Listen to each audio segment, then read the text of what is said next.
Welcome back to another video on the channel. It's been a little bit and I'm finally back at the home base garage. So I wanted to talk to you guys about a couple of things that I learned with the car.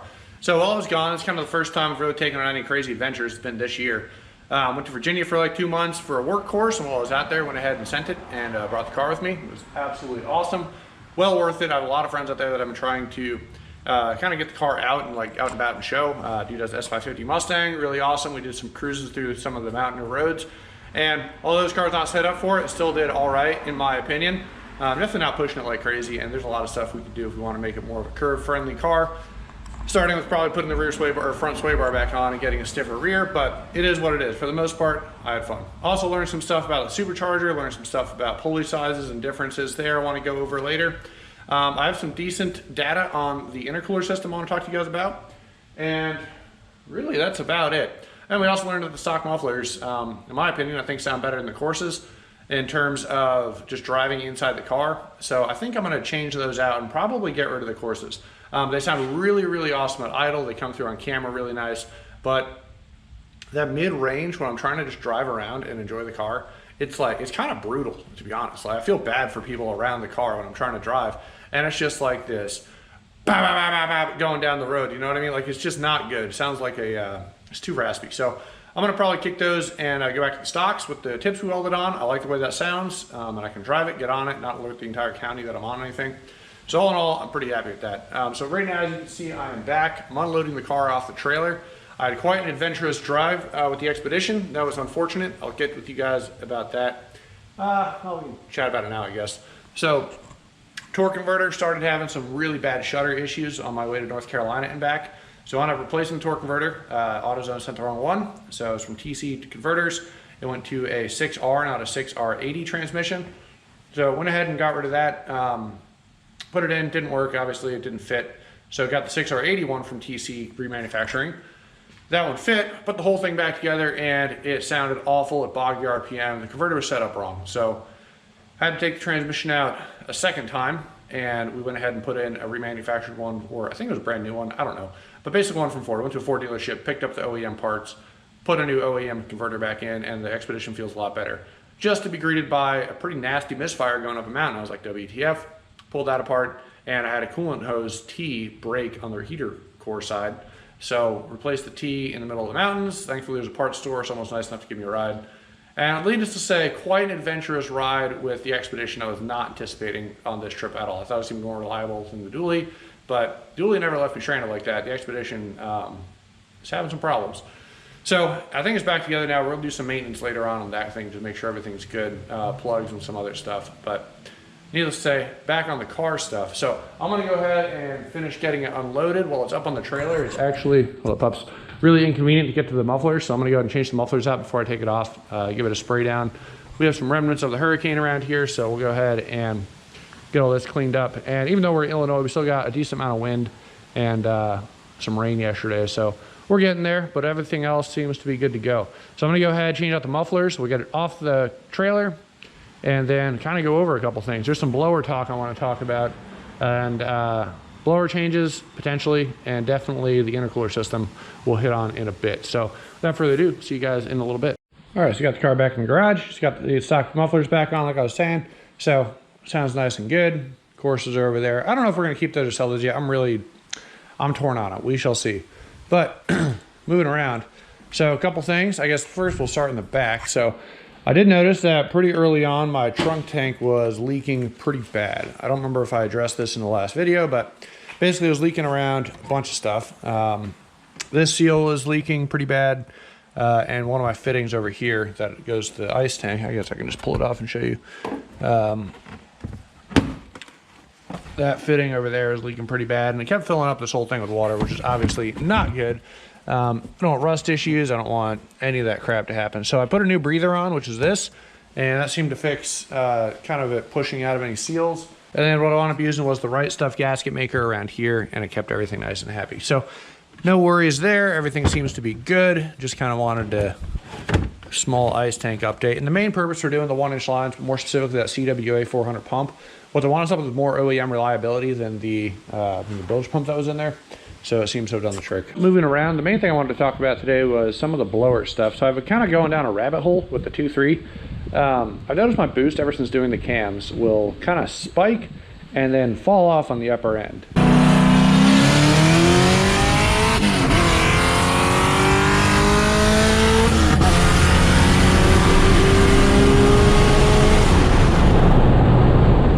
I was doing research. At first I thought it was weird because before I did the cams, it would hit and stay steady and then increase a little bit on the top end. So I'm pretty sure that has to do with the cam profile and how much it's able to flow air now.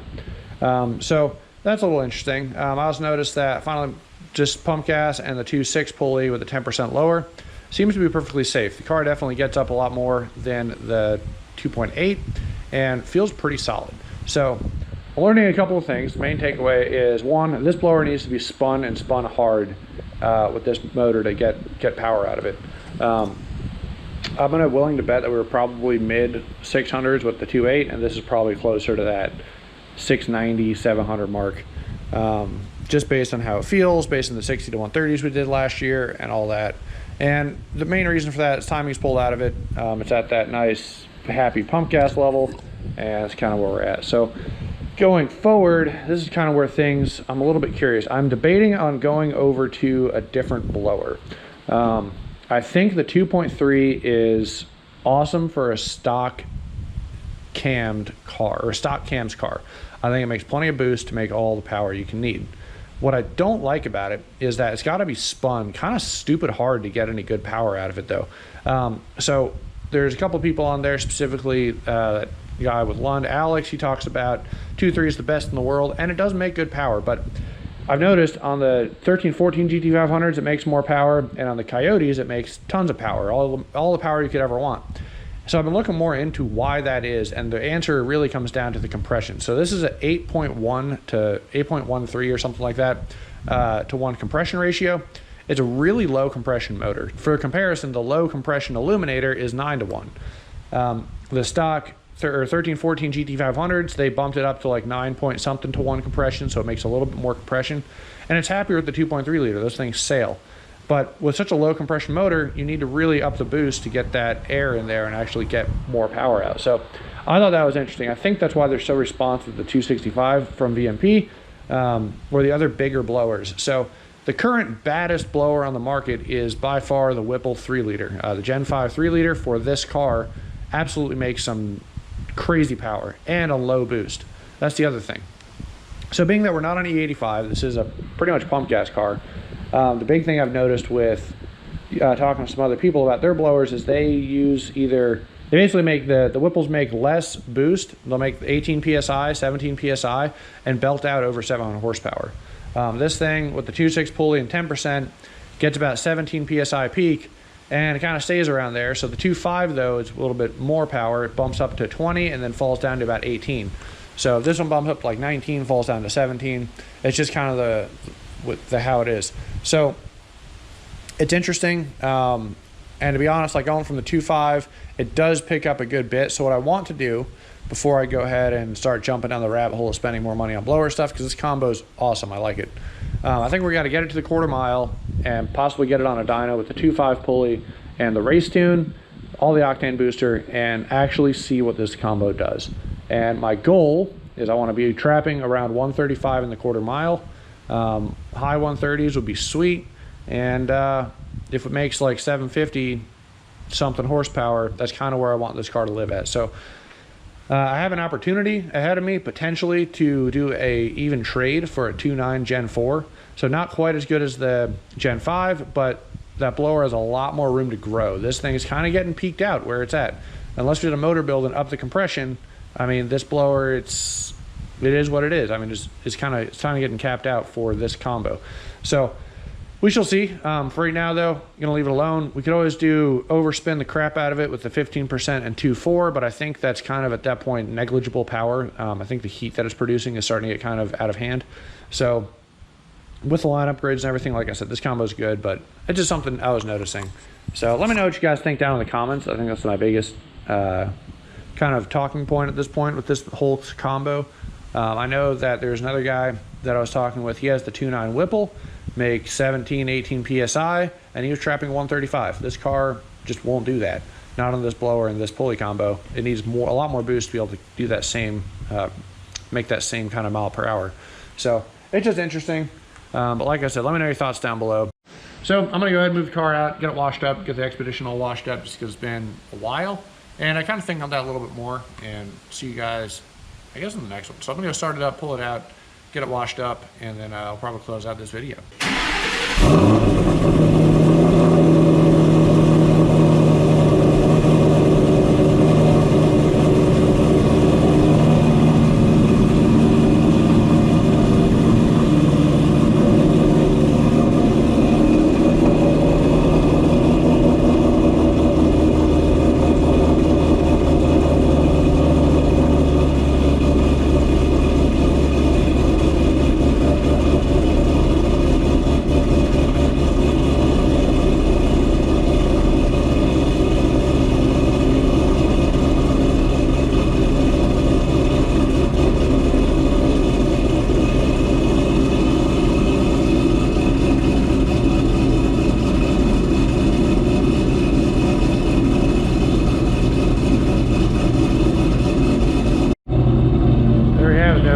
Chopping good, sounds good. Pretty stoked about how this whole thing is working out.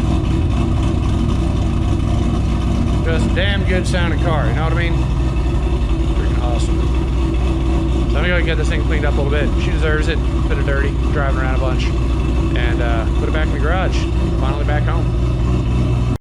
All right, so this is the next day. Went ahead and got the car up on jack stands.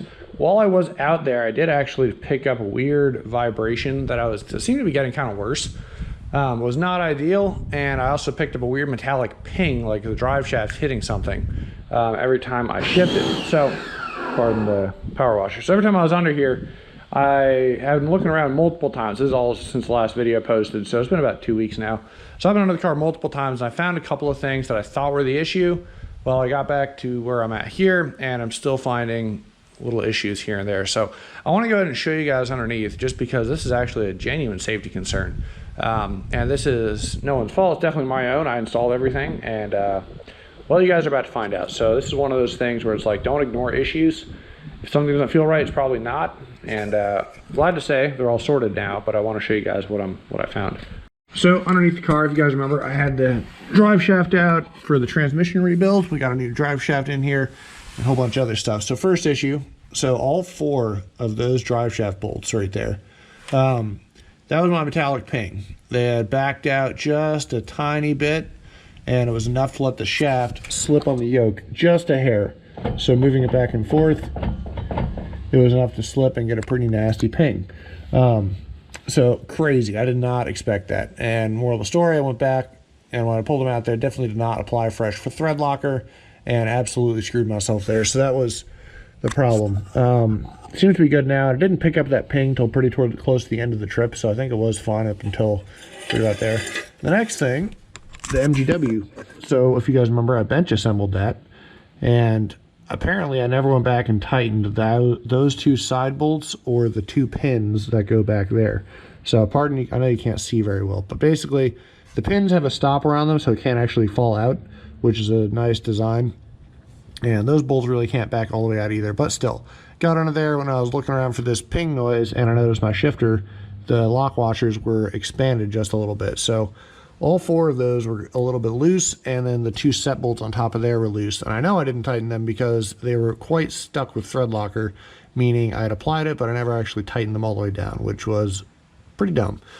So that was not ideal. Other than that, I did put a new trans shifter bushing on there. I didn't need it, but I put it on there because I thought that might have been my issue in vibration. So neither of those, though, was the actual vibration, which was interesting. I just finished finding this and fixing that just now. As I was really looking under here, I was able to figure it out, and that was just super sketchy. The vibration, however, looking back here, I don't know if you guys can see that. There's some gunk on the bottom of the gas tank and around there. So I did notice some gunk around here, and I thought that's what the other stuff was. It was some grease, and just leftover grease from this cap and everything. So I was like, okay, obviously it flung some grease out. It got hot, so maybe it melted and it was causing this. Nope, that was differential fluid. And the differential fluid is actually coming out between the drive shaft and the pinion. So there's only one way that happens, and that's when the pinion bolt isn't actually sealed to the pinion itself, because those splines there do let fluid through. And about 2 years ago, I redid this differential, and yeah, that was a dumb move on my part. I did not apply thread locker to the old bolt, and per the Ford manual, you're actually supposed to get a new bolt altogether, probably to prevent that issue. So anyway, I took off my drive shaft a little while ago, backed all this out, and this yoke was actually just a tiny bit loose. So I could push up on here and I could see it move up just a little bit. So that was my vibration. The bolt was still tight, it just wasn't as tight as it was supposed to be, so I had let this come out just a teeny bit and let some play in there, and that was the vibration. So went ahead and put a new bolt on, got some little bit of gasket maker on the base of the bolt, so a nice good bit of thread sealer on the actual bolt, got it in here, smacked it with the impact about as hard as it'll go. These things are rated to crush at 400 foot-pounds if you have the stock crush sleeve on there, so I'm very confident my impact does not go that high.